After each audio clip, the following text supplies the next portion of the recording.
Boa noite, pessoal. Namastê. A gente é muito fingido mesmo, né? Começamos a gravar agora esse trem. Bora que bora começar um estudo nosso. Hoje, dia 17 de abril de 2022. A gente vai fazer uma leitura sagrada, né? O que é fazer uma leitura sagrada? Realizar uma leitura sagrada é uma leitura que a gente vai fazer com uma outra visão. A gente vai ler um capítulo de um livro trazido por alguém que consegue discriminar, né, o que é do que não é. Isso é muito maravilhoso. Então, a gente vai fazer uma leitura hoje do livro, né, de Karma Yoga, A Educação da Vontade, do Swami Vivekananda. E eu escolhi para a gente ler hoje, juntinho, o capítulo 1 do Karma e seus efeitos sobre o caráter. Então, eu acredito que quando a gente começar a ler um pouquinho aqui, a gente vai começar a ter alguns entendimentos até da forma como a gente age, a forma como a gente reage, a forma como a gente sente, né? Obviamente eu não leio nada, então vai ser muito interessante fazer essa leitura para a gente identificar pontos em comuns do que a gente está realizando, do que a gente vai percebendo e, obviamente, a gente compreender que tudo que é e vai sendo passado faz parte de um conjunto, de uma sabedoria universal, né? E daí vocês vão entendendo que tudo que é falado aqui é falado em todos os lugares aonde se está em presença. Então, não se tratam de opiniões pessoais, não se trata de algo que eu acredito ou deixo de acreditar, porque não compete a mim acreditar ou desacreditar em nada, eu só faço minha função, meu trabalho, né, de trazer essa instrução dentro do serviço. Então, acho que vocês vão gostar um pouquinho. Mas antes eu queria fazer uma respiração com vocês e a gente fazer uma meditação. Só vou falar para o Ovani não realizar a meditação, mas ouvir a musiquinha junto com a gente vai ser uma boa, uma meditação rápida, uma meditação de 2 minutos, que a gente só vai respirar e eu vou colocar uma música e depois a gente vai iniciar. Tá bem? Combinado todo mundo? Então vamos.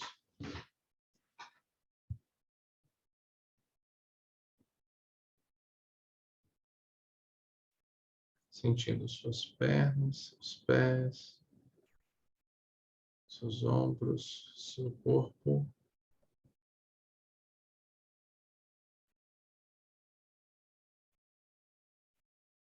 Vem voltando. Hum.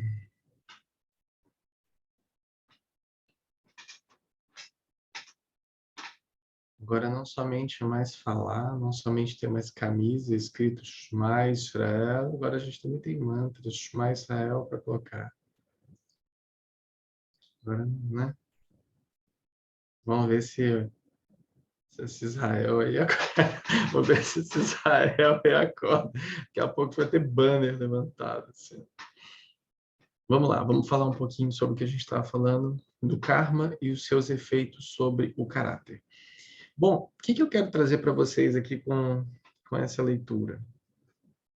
Primeiro, é uma leitura, então tem que estar bastante claro para que vocês entendam que eu estou lendo. E muitas vezes eu vou fazer algum comentário ou outro, e eu acredito que vocês irão perceber quando eu estarei fazendo comentário.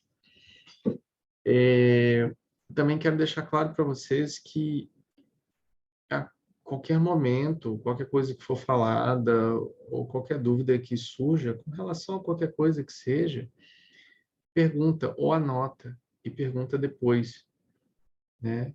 Obviamente, alguma questão técnica ou alguma questão propriamente dito dentro do Vedanta em si, ou qualquer coisa nesse sentido, como a gente não segue uma linha, né, específica, talvez se tiver alguma dúvida específica a gente pesquisa depois, podemos pesquisar junto, podemos ver junto alguma coisa, né, e daí depois a gente vai retirando dúvidas também.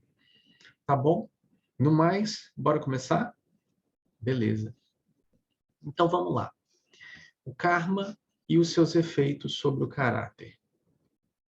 Qualquer hora que alguém quiser falar alguma coisa, é só ligar o microfone e conversar, tá bem? Jayante, quer falar alguma coisa? Não?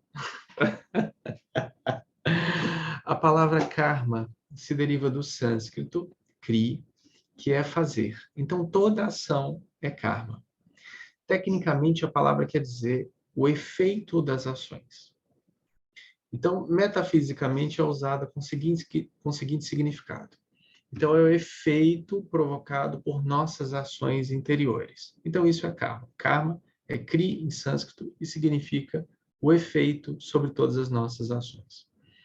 Porém, em Karma Yoga, só tratamos da palavra karma como equivalente à ação. Então, a gente não fala sobre o efeito, a gente fala sobre agir. Então, por isso que quando eu falo com vocês agir desinteressadamente, né? Então, a gente está falando só da ação em si. A gente não está trazendo aqui quais os efeitos desejáveis com relação àquela ação. A gente está falando de um agir desinteressado a todo momento. Então, a meta da humanidade é o conhecimento. E este é o ideal equívoco da filosofia. O propósito do homem não é gozar, e sim conhecer. A felicidade tem o seu fim. É um erro supor que o prazer é a meta. O motivo das misérias do mundo está em um homem pensar ingenuamente que o prazer é a finalidade que ele deve buscar. Depois de algum tempo, ele descobre não ser a felicidade, porém o conhecimento que se dirige. Compreende que tanto o prazer como a dor são seus mestres e que tanto aprende através do bem como através do mal. Então, muitos de vocês talvez estejam passando ou já passaram por questões como essa, o qual a gente vai colocando metas que estão relacionadas a desejos, né? O desejo por uma pessoa, o desejo por uma situação, o desejo por uma família, um desejo por um filho, um desejo por algo que vai trazendo para nós uma ilusão em que a gente coloca aquilo como sendo ideal, mas esse ideal ele vai simplesmente continuar dependendo de tudo e de todos, né?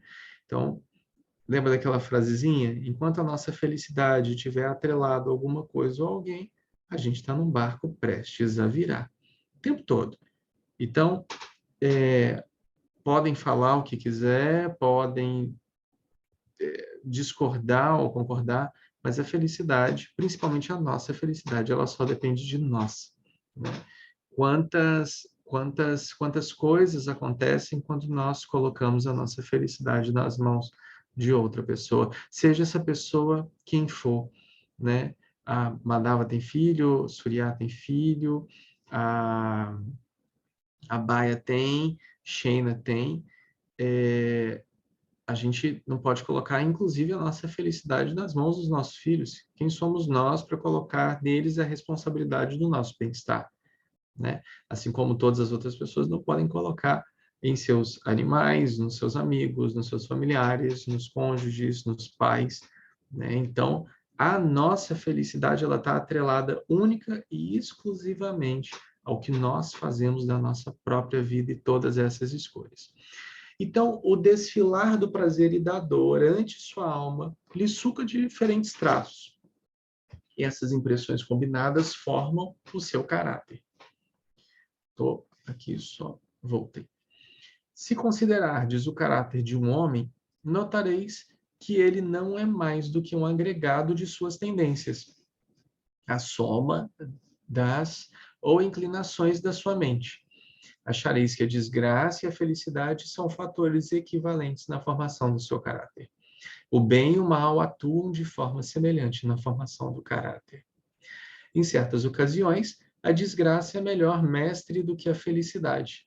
Se estudássemos os grandes caracteres, chegaríamos a crer que, na maioria dos casos, a desgraça lhes ensinou mais do que a felicidade, que a pobreza lhes ensinou mais do que a riqueza, e que foram os reveses mais do que os elogios que lhe despertou o fogo interior. Acho que isso é comum, né, a todos nós. Existe uma frase que os espíritas usam muito, né? Se você não vem pelo amor, você vem pela dor, não é?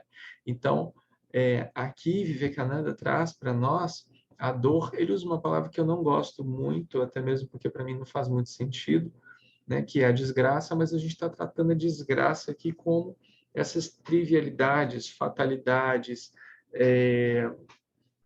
esses pontos, né, que são desgraçados, ou seja, que estão sem a atuação da graça, né? Ou seja, estamos com má sorte, sorte no sentido da fortuna. Então, quando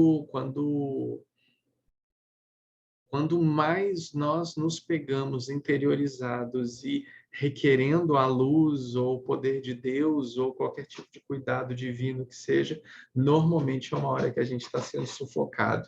Porque na hora que a gente está no bem bom, na hora que a gente está curtindo, na hora que está tudo bem, a gente esquece, a gente deixa para lá.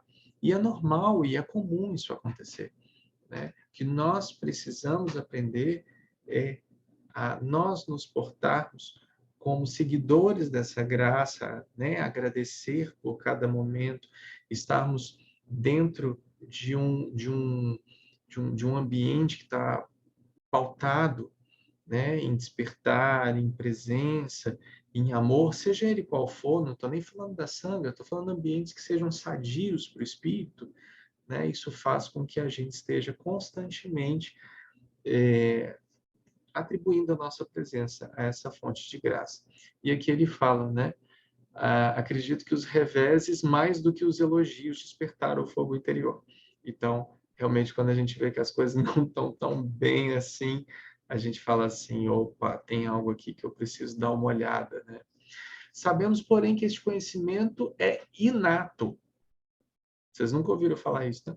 Sabemos, porém, que esse conhecimento é inato. Nada nos vem do exterior. Tudo está no interior. Quando dizemos que um homem conhece, deveríamos dizer que ele desconhece. O que um homem aprende é, em realidade, apenas aquilo que ele descobre ao tirar as envolturas da sua alma, a qual é um depósito inesgotável de conhecimentos. Estamos desvelando o ser aqui. Dizemos que Newton descobriu a gravidade. Estaria ela, por acaso, oculto em algum lugar à sua espera? Que lindo, né? Estaria a gravidade oculta em algum lugar e, de repente, Newton descobriu ela? Não. Estava em sua própria mente. Chegou o momento determinado e ela se descobriu. O conhecimento que o mundo possui como um tesouro provém da mente. A grandiosa biblioteca do universo está oculta em vossa própria mente. A queda de uma maçã chamou a atenção de Newton. E então ele estudou a própria mente, pôs em ordem os seus pensamentos e descobriu um novo, ao qual denominou lei da gravitação. Isso não estava na maçã, nem em nenhum lugar. Portanto, todo conhecimento mental ou espiritual está na mente. Em muitos casos, ele permanece oculto até que a sua cobertura vai se retirando pouco a pouco. E então dizemos que estamos aprendendo. Olha que interessante isso, né? Eu lendo aqui Vivekananda falando, e ele falou de cobertura, e a gente já falou de esvelar do infinito e tudo isso, mas imagina você assim, a gente pode estar falando de um sorvete, sabe? Um sorvete de casquinha. E aí ele tem aquela cobertura. Ai, que vontade de tomar um sorvete. Mas aí tem aquela cobertura assim em cima e você vai tomando aquilo, né? Aquela cobertura vai saindo e no final fica só o sorvete. E você vai tomando sorvete e você vai ver que não tem mais nada ali. Então a gente pode imaginar esse nosso caminho em um caminho que normalmente o ser humano ele está condicionado a buscar fora. É isso que ele fala, né? Do fora e do dentro. Já está em você. A gente está condicionado a buscar fora, as respostas fora, a visão de fora. Como eu faço para ser feliz? Como eu vou ser? Como que eu vou ter mais paz na minha vida? E a gente vai se nutrindo em uma biblioteca infinita e a gente vai só armazenando dado, armazenando conhecimento. Se a gente tentar, dentro da nossa mente, inverter essa lógica, vocês vão perceber que existe um processo muito interessante acontecendo. Imagina que tudo que você precisa já está em você. Imagina se isso fosse verdade. E que você está encobrindo esse conhecimento. Imagina isso, como se você tivesse todas as respostas e você estivesse encobrindo o seu conhecimento. Então você precisa realizar o esforço de não realizar esforço.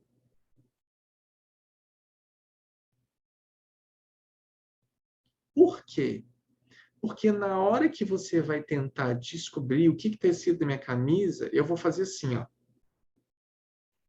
Por quê? Porque eu não quero acessar isso, porque isso me traz dor.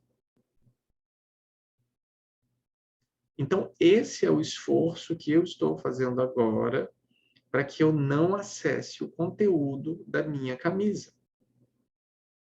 Como eu não consigo acessar esse conteúdo da minha camisa, eu vou na camisa da Baia. Olha, a camisa dela é vermelha também, parece com a minha. O que será que na camisa dela está escrito? Entende o processo? Como que ele é realizado fora e a gente não compreende? Qual seria a coisa mais óbvia a se fazer?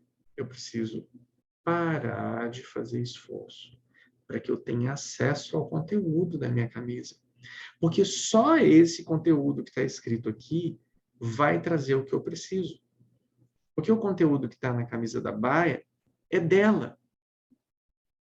Pode me trazer um conforto, pode me trazer um entendimento, pode me trazer um constrangimento, pode me trazer dor, pode me trazer prazer, e aí eu posso me enganar de que talvez o que esteja escrito na camisa dela pode ser o que está no meu também, mas eu não consigo ler. Então, quando eu paro de fazer o esforço, eu descubro em mim as minhas próprias respostas às minhas angústias.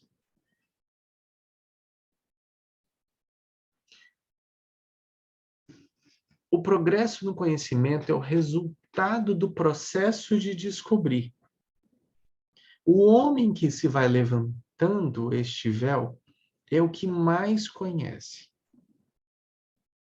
Naquele em que o véu se mantém caído, é ignorante. E quem conseguiu erguê-lo de todo, chegou à onisciência. Sempre existiram homens oniscientes e espero que haverá milhares deles nos séculos futuros. O conhecimento está na mente, como o fogo está na pedra. É a fricção que o faz brotar.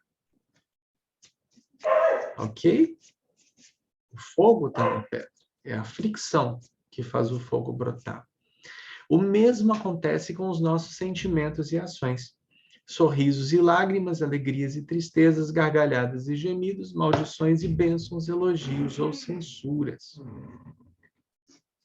Se nós... Fecha a portinha, meu amor.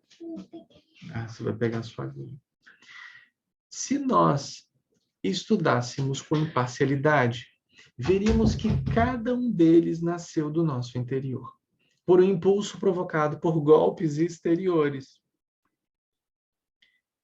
O resultado é aquilo que somos.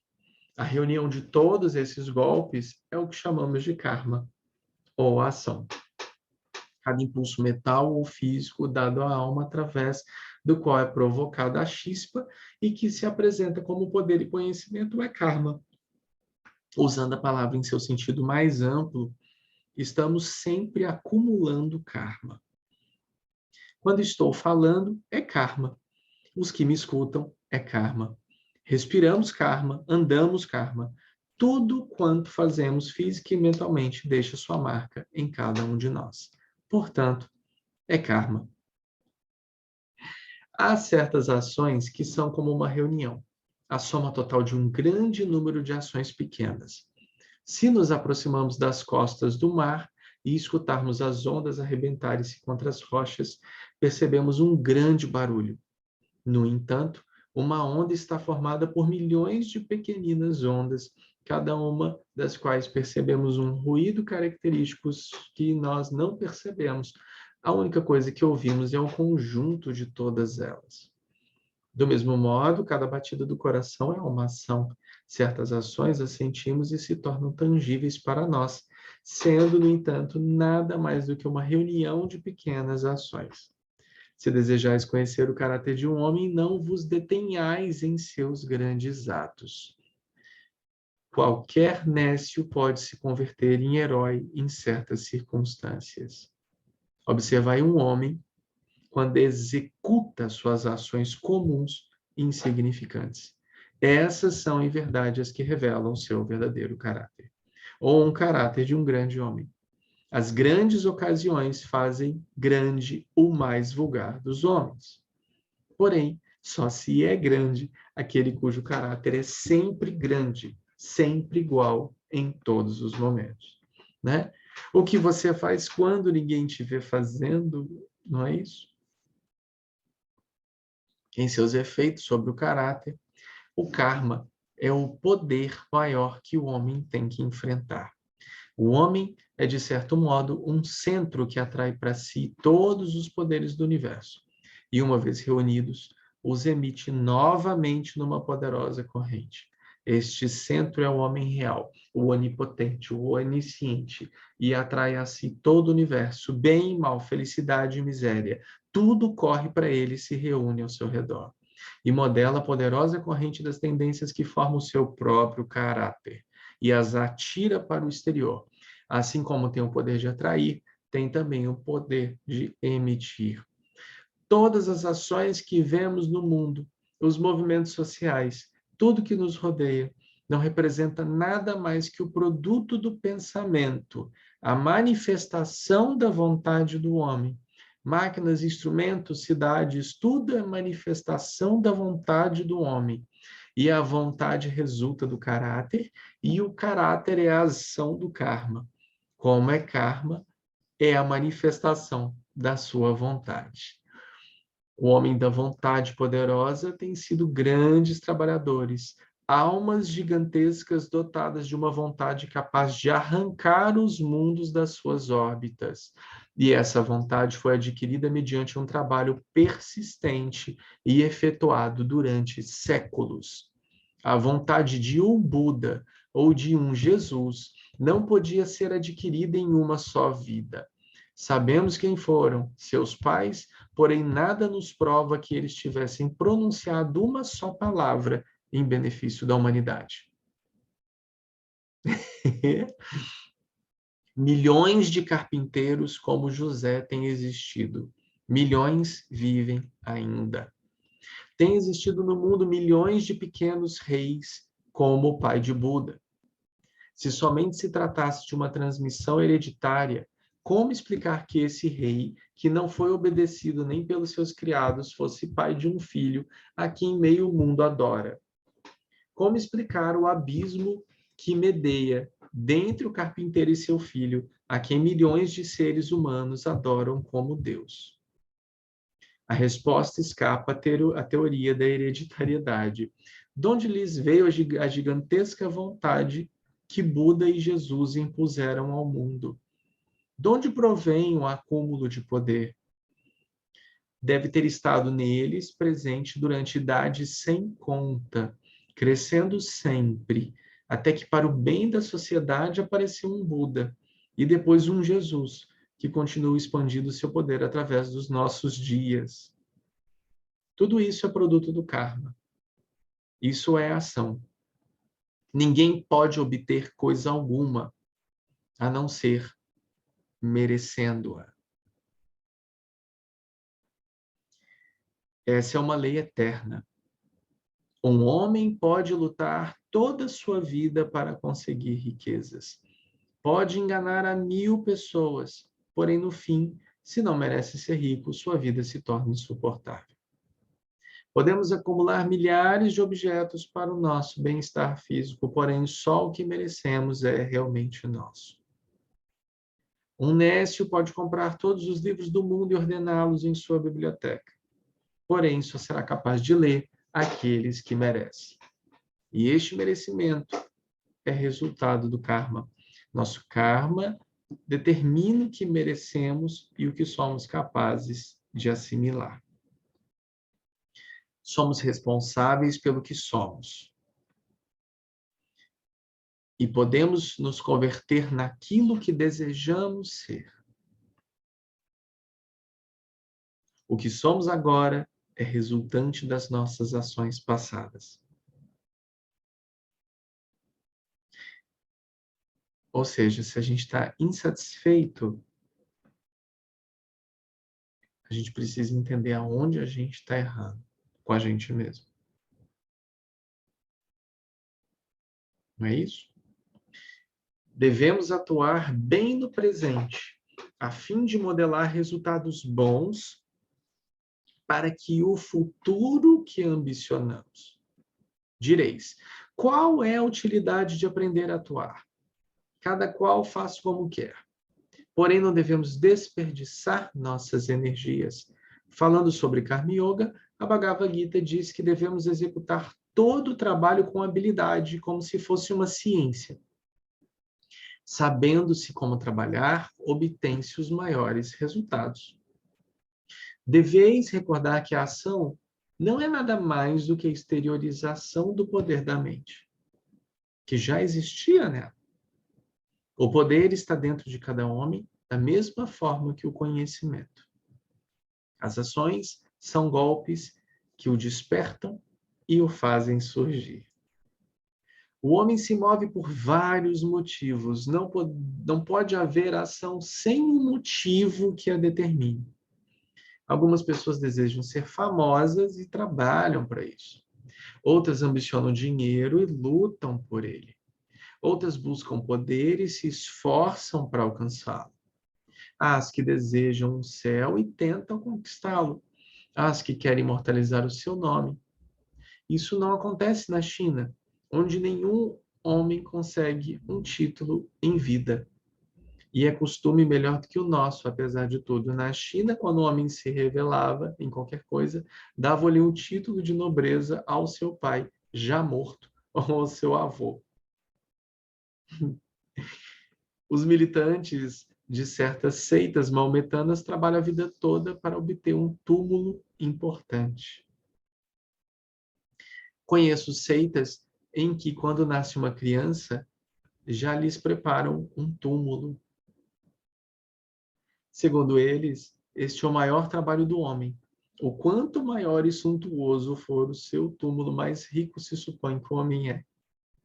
Outros fazem benefícios, depois de cometerem toda classe de maldades, levantam um templo ou dão dinheiro aos sacerdotes para que lhes assegurem um lugar no céu. Pensam que essa dádiva os purificará e assim receberão o perdão das suas culpas. São esses os motivos que levam o homem a agir. Porém, então, vocês estão vendo que ele está falando de intento, né? O que está antes da ação? O que está fazendo ali acontecer? São esses motivos que levam o homem a agir. Porém, aqueles que trabalham por amor ao trabalho. Em cada país existe uma elite que trabalha só por amor ao trabalho, sem se preocupar com recompensa alguma. Trabalha simplesmente porque o trabalho lhe faz bem. Há outros que beneficiam os pobres e a humanidade por motivos mais elevados, só por amor ao bem. Quando se pretende o renome ou a fama, raras vezes se consegue resultados imediatos, pois geralmente eles são alcançados quando já estamos velhos e fatigados desta vida. Se um homem se torna impessoal, possui a maior manifestação de poder. Um carro arrastado por 4 cavalos pode precipitar-se de uma montanha, estando sem freios, ou pode também o cocheiro brecá-lo. Qual é a maior manifestação de poder? Refrear os cavalos ou deixá-los precipitar-se? Uma bala de canhão atravessa o espaço, corre uma distância considerável e cai. Outra é detida por uma parede, e o choque gera um calor intenso. Toda manifestação de energia impulsionada por um motivo egoísta é uma delapidação, pois não produzirá poder que volte ao seu agente. Se ela for contida, desenvolverá potência. Este autocontrole produzirá uma vontade energética, um Buda, um Cristo. Os ignorantes não conhecem esse segredo. No entanto, ambicionam dirigir a humanidade. Mesmo um tonto pode dirigir o mundo. Se ele trabalhar e esperar, basta aguardar alguns anos, reprimir a nécia ideia de governar, e quando tiver alcançado isso, terá conquistado o verdadeiro poder. A maioria das pessoas não enxerga além de alguns anos, como certos animais não veem além de alguns passos. O mundo é um círculo estreito. Não temos paciência de olhar um pouco além, e por isso nos tornamos perversos e imorais. Essa é a nossa debilidade e impotência. Nenhuma forma de ação, por inferior que seja, deve ser desprezada. Deixai que o homem que não conhece o que existe de melhor trabalhe com fins egoístas em busca do nome e da fama. Porém, aproximai-vos cada vez mais dos motivos mais elevados e procurais empreendê-los. Temos direito ao trabalho, porém não ao seu fruto. Não penseis nos frutos. Por que se preocupar com os resultados? Se desejais ajudar um homem, nunca penseis no agradecimento. Se necessitais realizar uma grande obra, grande ou boa, não vos inquieteis pelo resultado. Surge agora uma pergunta difícil, relativa ao ideal da ação. É necessária atividade intensa. Devemos trabalhar sempre. Não podemos estar um minuto sem trabalhar.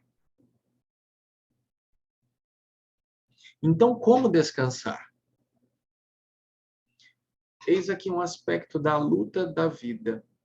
Um trabalho em cujo torvelinho somos rapidamente arrastados. E eis outro, a calma, a sossegada renúncia, tudo é paz ao seu redor. Há muito pouco ruído e exibição, só a natureza com seus animais, suas plantas e montanhas. Nenhum deles apresenta um quadro perfeito. Se um homem acostumado à solidão se põe em contato com o torvelinho do mundo, será sacrificado por ele, da mesma forma que um peixe que vive no fundo do mar e é levado à sua superfície, morre pela ausência da pressão que mantinha a sua integridade. Pode um homem habituado ao tumulto da vida encontrar-se à vontade num lugar tranquilo? Não. Sofrerá e é bem possível que perca a sua razão. O homem ideal é aquele que, em meio do maior silêncio e solidão, encontra atividade intensa. E, em meio da maior atividade, sente o silêncio e a tranquilidade do deserto. Um homem assim aprendeu o segredo da restrição. Governa-se a si mesmo. Enquanto anda pelas ruas de uma grande cidade repleta de tráfego, sua mente está tranquila, como se estivesse em uma caverna, onde não pudesse chegar um único som, e trabalha intensamente todo o tempo. Este é o ideal do Karma Yoga. E se o tiverdes alcançado, tereis aprendido realmente o segredo da ação. Devemos, porém, começar pelo princípio. Aceitar os trabalhos tal qual nos chegam e nos tornar cada dia mais altruístas. Devemos realizar a obra e encontrar o motivo que a inspira. E quase sem exceção, nos primeiros anos acharemos que nossos motivos são sempre egoístas. Porém, gradualmente esse motivo se desvanecerá, até que, por fim, possamos realizar uma obra verdadeiramente altruísta. Todos podemos esperar que um dia ou outro, lutando continuamente pela senda da vida, chegará um tempo em que sejamos perfeitamente altruístas. E no momento que o conseguirmos, todos nossos poderes se concentrarão e o conhecimento, que já é nosso, se manifestará.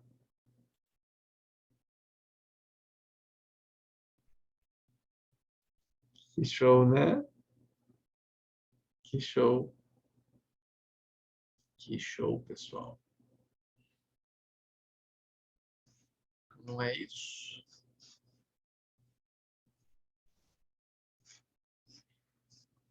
Alguém gostaria de fazer algum comentário?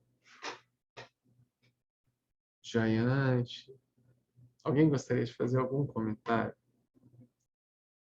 sobre o que a gente viu aqui? Fazer um paralelo? Paralelo. Vamos fazer um paralelo entre as coisas que a gente tem feito, tem executado, as coisas que a gente tem realizado na nossa vida, com essa leitura? Vamos. Vamos colocar as cacholas para pensar um pouquinho? Vamos trazer um entendimento nosso? Vamos colocar aqui o nosso despertar na frigideira?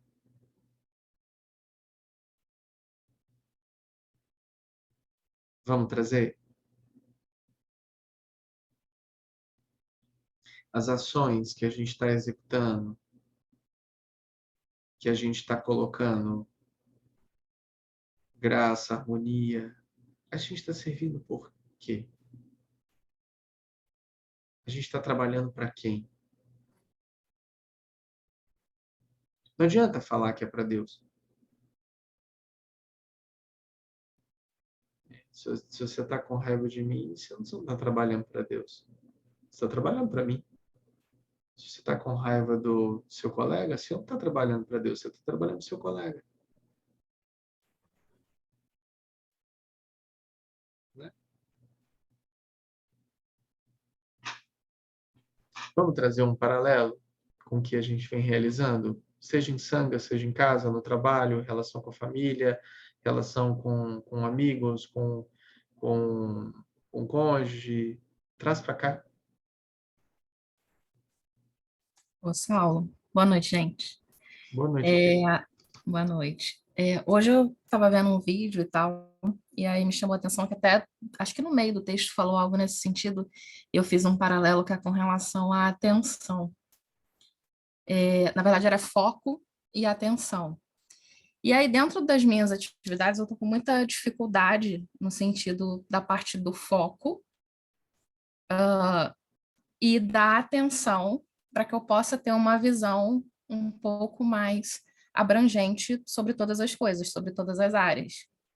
E aí, ali estava falando justamente que essa coisa do foco, né, obviamente na atividade, mas assim, é você estar atento, né, você estar atento para que você consiga perceber. E aí, fazendo um paralelo com esse texto hoje, essa coisa de você conseguir enxergar além. E aí, hoje me veio que talvez eu estou buscando esse foco, né?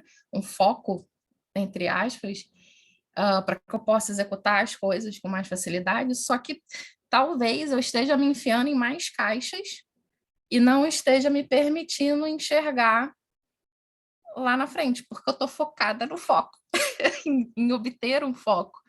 E aí, às vezes, essa simplesmente coisa, igual o exemplo que você falou do coração, ou melhor, do coração não, da camisa, eu estou buscando foco e não paro para prestar atenção ali, deixar fluir com que venha a mensagem da camisa. E aí assim, eu tô, parei, estacionei aí nesse pensamento.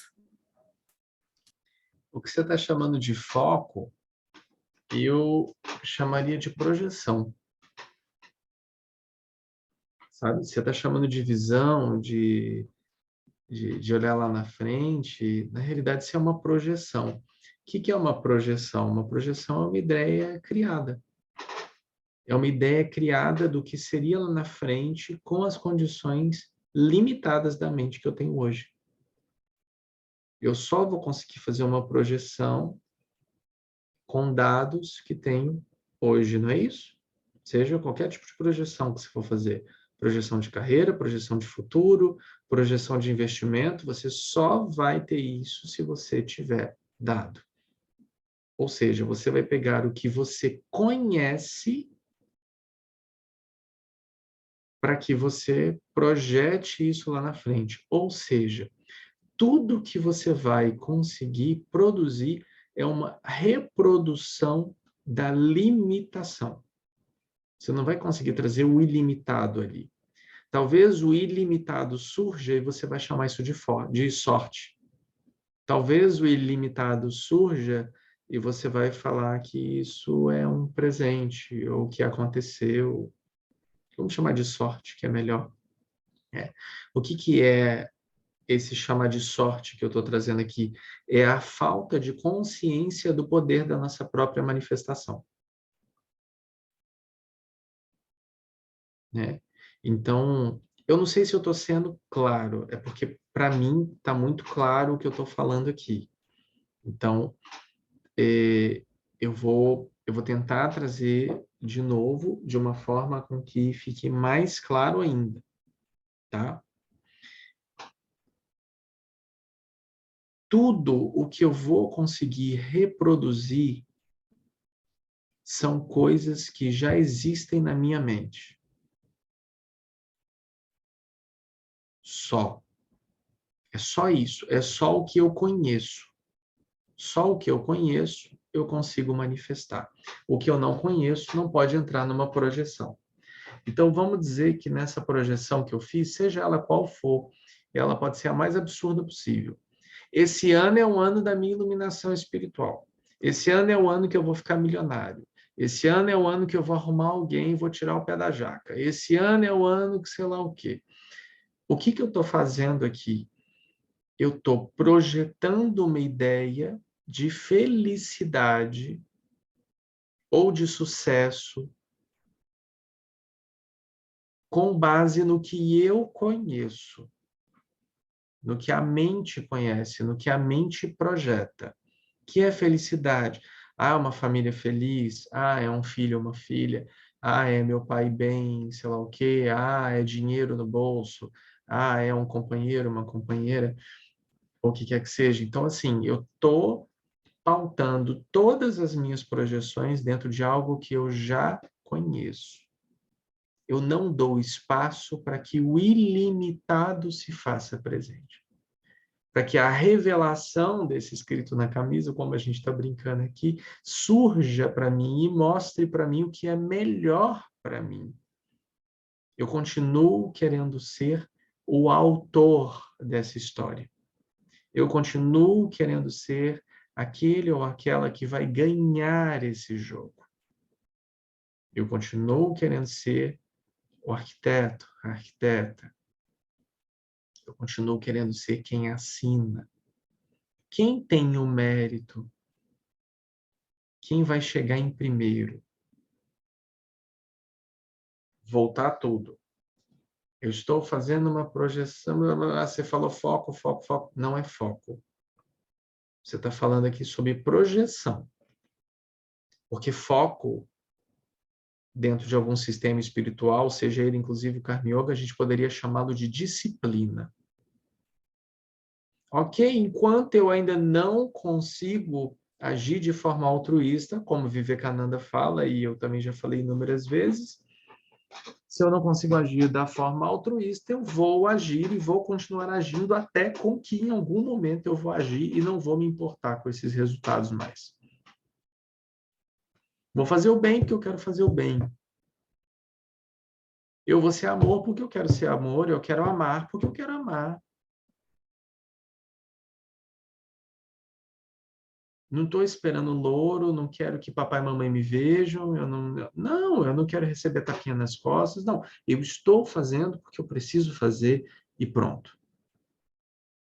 Aí eu entro no altruísta, aí eu entro na consagração do serviço desinteressado, aí eu entro na entrega do Buda, na entrega do Cristo. Lembra que a gente falou dos 10 estados de vida? Lados de Caia, a gente chega no 10º estado de vida, a gente está agindo por compaixão, que está antes, a gente está falando do intento. Eu não estou agindo com compaixão porque eu quero ser super-homem, eu não estou agindo com compaixão porque eu quero que os outros me amem. Não, eu estou agindo porque eu estou agindo e pronto, acabou. Não importa. Ou seja, se eu estou com foco, dentro da espiritualidade, dentro do Karma Yoga, a gente pode chamar, se eu estou agindo com disciplina,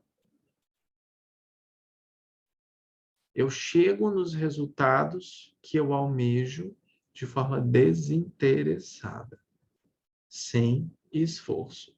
Eu deixo com que Deus haja para que o que é melhor para mim surja e aconteça na minha existência. Se eu uso esse foco como uma projeção, o que está acontecendo ali? Eu pego todos os recursos escassos, limitados, do meu conhecimento adquirido e projeto o que seria um futuro esplêndido, glamuroso para mim, seja ele qual for, inclusive espiritualmente. Esse é o ego espiritual. Agindo para que eu seja o máximo. Mas imagina todos me verem como mestre iluminado. Antes disso, querido, você tem que morrer. Você quer morrer? Então, né, a gente vê as coisas acontecendo, mas você não vê aquilo realmente de fato acontecendo. Você tem a visão do que você gostaria que fosse, a projeção, né? Mas na realidade, por você estar sentado na poltroninha, alguma coisa tem que acontecer antes. Ou deixar de acontecer antes. Para que você tenha acesso a esse conhecimento, que é o não saber, que é o não conhecer, que é o não agir, é o não esforço, você precisa deixar de fazer o esforço. Inclusive o desistir. Principalmente esse. Né? Conseguiu ou confundiu mais? Deu? Conseguiu chegar? Ok. Então, uma projeção só é possível por meio de dados conhecidos. Dessa forma, eu projeto. Né? Eu consigo projetar através de dados. Ou seja, você não abre espaço para Deus ou para o milagre. Você só vai trazer o que você conhece. O milagre vai ser assim.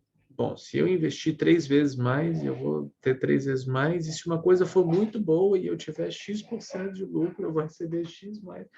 Mas você não se abre para uma coisa completamente diferente acontecer ali. Né? Hoje mesmo eu estava conversando com a Ananda, até pedi para a Ananda conversar com vocês sobre isso, com as lideranças, né? Do quanto que a sanga continua sentada em assentos que pertencem a outras pessoas, ocupando lugares. Né? Então, quando a gente entender que a gente precisa abrir mão do que outra pessoa sente naquele lugar, a gente vai compreender realmente o que é uma liderança. Eu espero cada vez mais me tornar um líder desnecessário. Completamente desnecessário. Eu quero me tornar tão desnecessário ao ponto de vocês nem lembrarem mais de mim dentro da sanga. De tão desnecessário que eu vou ser. Esse é o caminho do líder. Não sei se isso está claro para as lideranças, mas o líder, ele não tem que trabalhar para ser necessário. Ele tem que trabalhar para ser desnecessário. Quanto mais desnecessário é o líder, melhor ele está fazendo o trabalho dele. Quanto mais desnecessário, melhor ele está fazendo o trabalho. Então, nós precisamos querer que as coisas aconteçam sem com que nós coloquemos a nossa mão, o nosso dedo. Elas acontecem porque tem que acontecer. Imagina, quantas vezes eu já falei isso com vocês? Imagina querer represar o que é irrepresável. Imagina, lembra que eu falava com vocês o tempo todo, represar o amor divino, o amor divino. Quem sou eu para querer represar o amor? Agora, vocês lembram que eu brincava com o pessoal, que falava, agora eu estou enviando o amor incondicional, agora é o amor incondicional. Mas como que você está enviando o amor incondicional agora? Se ele é incondicional, ele não teria condição de entrar em você e você comandá-lo e falar, agora estou enviando. Como? Se ele é incondicional, ele não tem condição. Como que você vai enviar o amor incondicional? Quem é você se ele é incondicional? Como assim? Você vai represar o amor divino? Você vai represar o amor incondicional? Imagina, algo que não tem início, não tem fim, não tem forma, está disponível a todos, agora está na palma da sua mão, e você envia. Peraí, mas esse que você está enviando é o quê? Se o amor incondicional tem tudo, porque ele é incondicional?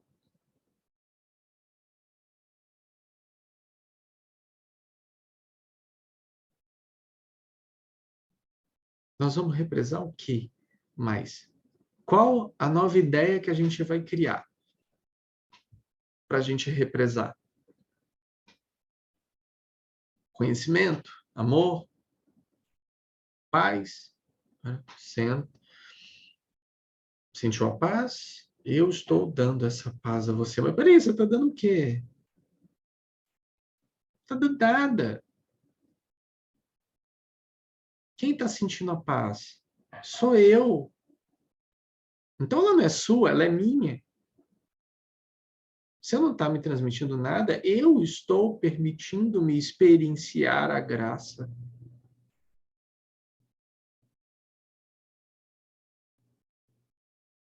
Tornem-se desnecessários fazendo o trabalho.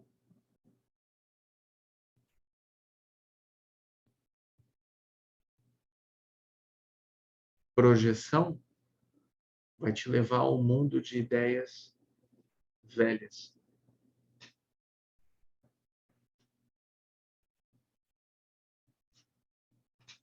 Não vai levar você a um campo de ideias novas. A ideia nova vem antes das projeções. A ideia nova vem do relaxamento da mente. A projeção, ela vem depois do que se tem vislumbrado. Eu trabalho para 12 estações estarem construídas.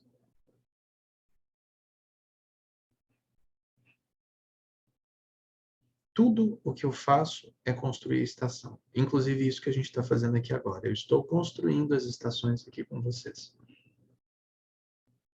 Tudo o que eu faço é construir estações. Tudo. Cada momento, cada passo, a cada reunião, a cada meditação, eu estou colocando mais um tijolo em todas as estações. Eu estou me abrindo para que a minha ignorância cada vez mais se funda com o cosmos, para que eu possa receber outras informações de outros pontos de luz, para que a gente continue o trabalho. E se Deus não me permitir saber sobre essas coisas, eu não saberei. mas continuarei trabalhando para que meu Dharma seja seguido. Através de mim ou através dos outros.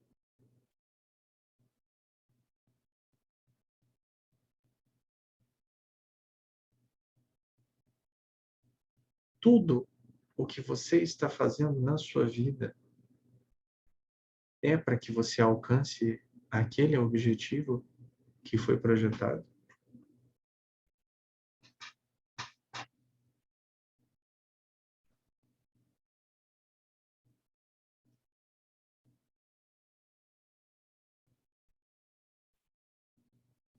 Ou você está separando o teu objetivo de você. Ou você está construindo uma outra história que não é você.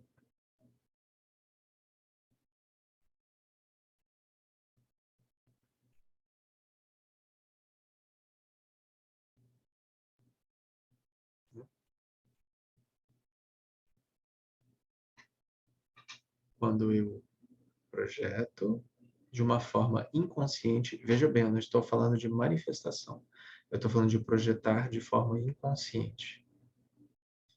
Se eu projeto de forma inconsciente,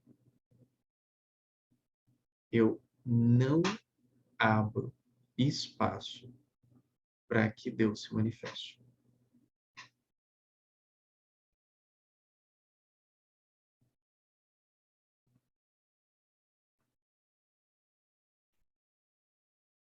Eu vou colher resultados limitados do pensamento.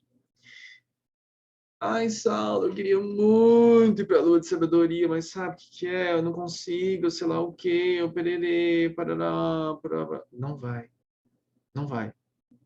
Ai, eu queria muito estar na flor do alto, mas sabe o que acontece? Eu não consigo, pode... Não vai, não vai. Vou contar uma história para vocês. A Baia, a Baia sabe, a Baia tá aqui, a Baia sabe. A Nanda também sabe. Tava escutando o pessoal falando comigo, tava numa reunião, e falou comigo, sabe o que que é? É porque o meu karma não permite, é porque eu precisaria fazer uma reserva de dinheiro para eu poder fazer tal coisa, que eu precisaria de me planejar para fazer tal coisa, que tal coisa precisaria acontecer, porque tem a minha família, porque tem sei lá o quê. Aí foi aí que eu criei aquela frasezinha que eu coloquei no meu Instagram, né? Não coloca o karma na frente dos bois. Vamos aproveitar que a gente está falando de karma aqui, né? Não coloca o karma na frente dos bois. E papapá, papá, papapá. E aí depois que a pessoa falou, chorou, chorou, chorou, chorou, chorou, chorou. Então, não tem nem por que fazer isso, mas eu vou te mostrar o print da minha conta hoje. Só para você não achar que existe algum tipo de coisa aqui que não seja Deus agindo. Tá bom? Tá bom. Aí tirei o print da minha conta. A Baia sabe quanto que tinha na minha conta, porque eu mandei para ela, mas não foi para ela que eu falei isso, não. A Baia sabe quanto tinha na minha conta. Acho que eu fui com a Jaiane também, não falei quanto tinha na minha conta? Pois é, eu mandei o print. E tinham 7 centavos na minha conta. 7 centavos na minha conta. Não tinham 10 centavos, tinham 7 centavos na minha conta. E a pessoa ficou horrorizada. Mas como assim tem 7 centavos? Eu falei, olha como que é maravilhoso. É maravilhoso como Deus se manifesta.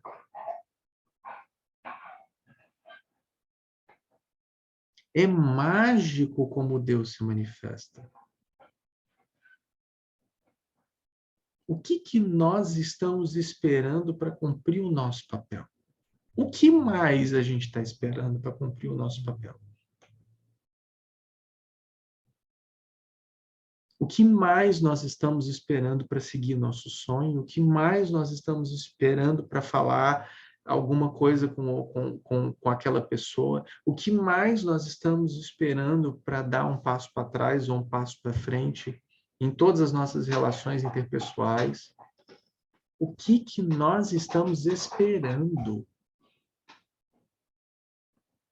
Aí eu vou passar essa bola, né?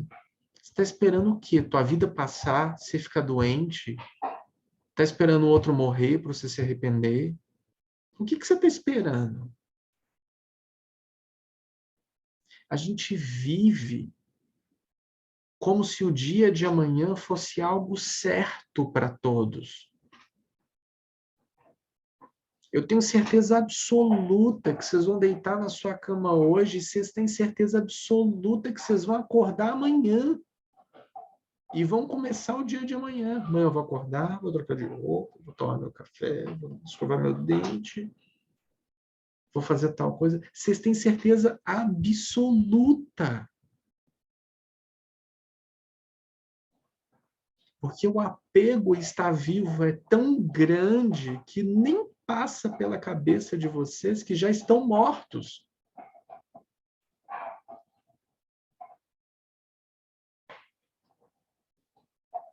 Nem passa pela cabeça de vocês que isso faz parte de uma programação mental. E que se vocês morrerem hoje, a inconformidade vai ser tão grande que ainda ficarão grudados, apegados às coisas da matéria aqui. Como é que está minha mãe? Como é que está meu pai? Como é que está meu cachorro? Como é que está meu filho? Como é que está minha mulher? Como é que está meu marido? As minhas coisas, a minha casa. Sabe esses encostos que todo mundo fica pedindo para tirar? Somos nós! Nós somos os nossos próprios encostos. Nossos próprios usurpadores.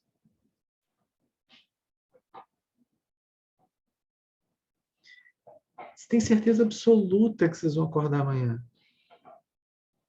É por isso que não tem a urgência da liberação no agora. Vou pegar o gancho da Jaiante, porque está lá na projeção. Que projeção? Não existe projeção. Projeção é uma ideia mental criada de um futuro que não existe. É por isso que se sofre. Não existe. Todo o seu futuro é resultado da tua ação agora. E agora? E agora? E agora? E agora? Você sempre acorda e é sempre hoje. Você não vai acordar amanhã e ser hoje. Amanhã é amanhã, que vai ser hoje do mesmo jeito. E o que você falou com a tua mãe lá atrás, com o teu cachorro, com o teu papagaio, com o teu pai, lá atrás, está reverberando agora. Não está reverberando lá na frente, está agora acontecendo. Palavra não falada, o relacionamento não resolvido, está tudo acontecendo agora. Não tem amanhã. Amanhã eu resolvo. Não vai resolver. É porque você tem que resolver hoje, agora, nesse minuto. Não existe o que vai ser resolvido depois. Você vai postergar. Vai ficar postergando eternamente o que tem que ser resolvido.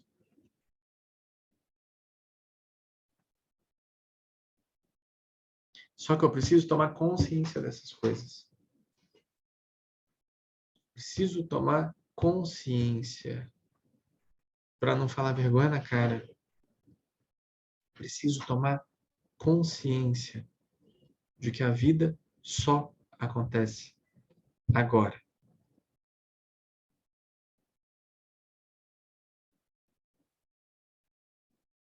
Eu estou fazendo projeção. Gente, é muita certeza de que vai estar vivo amanhã.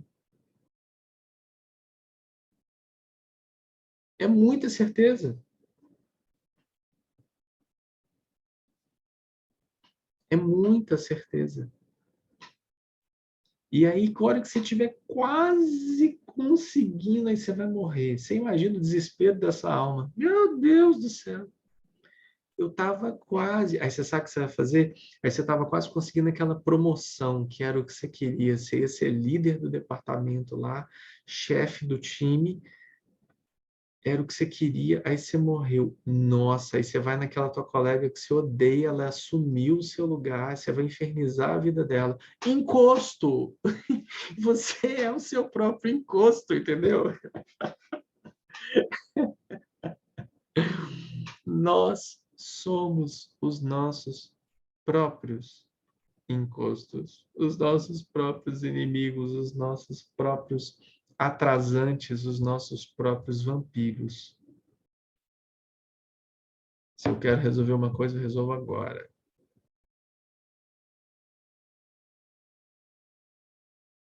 Daqui a pouco passa 6 meses. Daqui a pouco passa um ano. E o que aconteceu? Nada.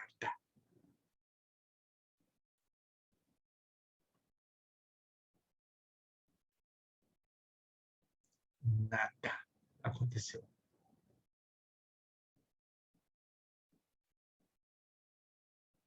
É demais, né? Mas aí você sabe que tem que fazer as coisas, você sabe que tem que resolver, você sabe que tem que falar com fulano, você sabe, mas você não faz. Depois você vai falar que a vida é injusta. Depois você vai falar que Deus é injusto. Depois você vai falar que essas coisas não acontecem. Você vai falar que manifestações não existem. Você vai falar que nada disso é real. Só que, quando tudo que nós estamos falando que vai acontecer, você vai falar assim, é, é, e aí? Você vai comer dinheiro?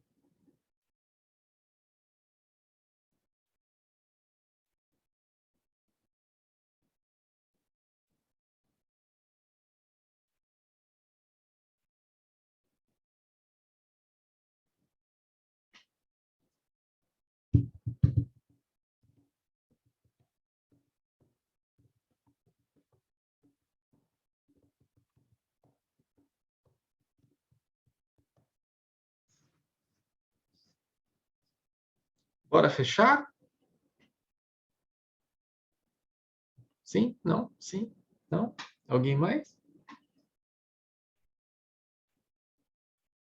Então é tudo. Essa projeção está intimamente linkada com tudo que a gente leu.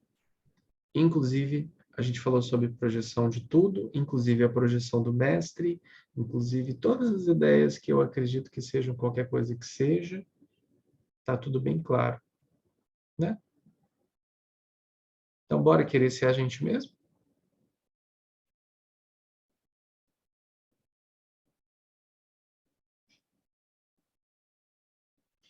Que eu me torne cada vez mais desnecessário. É um favor que eu faço a mim mesmo, é um favor que eu faço a todos vocês e queiram se tornar também cada vez mais desnecessários. Namastê, uma linda noite, muita luz, muita paz, muita bênção. E eu acredito que seja muito importante a gente abrir mão dessa vaidade, a gente abrir mão dessa arrogância e começar a trazer os entendimentos no grupo. Isso faz parte do processo. Namastê.